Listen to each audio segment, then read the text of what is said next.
Get ready, people, because the second coming of Trump is imminent. He is an unstoppable force in the Republican choice for US president. And no matter how many charges and convictions of sexual assault, fraud, corruption, and illegality have been raised against him, it is in the eyes of his supporters all a massive conspiracy. Social media is the ideal platform for his boasting and threats. He stands to benefit hugely when his social platform is sold through a SPAC, making $4 billion in cash, which will make all of his potentially ruinous New York problems go away. In the polls, Biden is slipping badly and keeps on messing up his speeches, mixing up Gaza and Ukraine, which he shouldn't be doing, not when his cognitive abilities as an 80-year-old are under intense scrutiny in social media. Trump can spout word salad nonsense and no one doubts his cognitive abilities, such as the pull of the cult of Trump.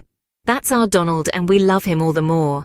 Donnie is loathed by many Americans and is not going to get suburban women to vote for him. But the polls indicate that he will win the presidency over Biden, and this is why the Republicans are going to follow him to the grave or until the polls change. So, why do so many good and sensible Americans vote for the Donald?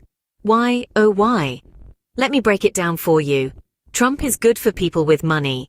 His foreign policy options are far simpler and easier to digest for the average voter than those of Biden, who is a more nuanced politician, but is seemingly blind to the public outrage over what's going on in America and overseas.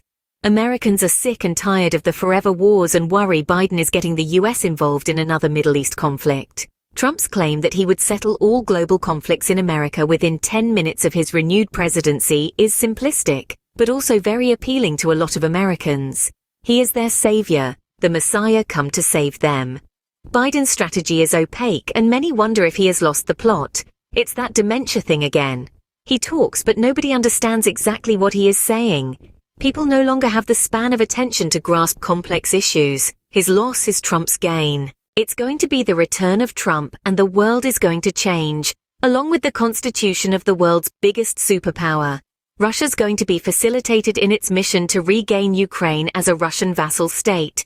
Israel is going to be allowed to take all of Palestine and expel the Muslims into their neighboring Arab countries. Bad news is coming and there's no happy ending in sight.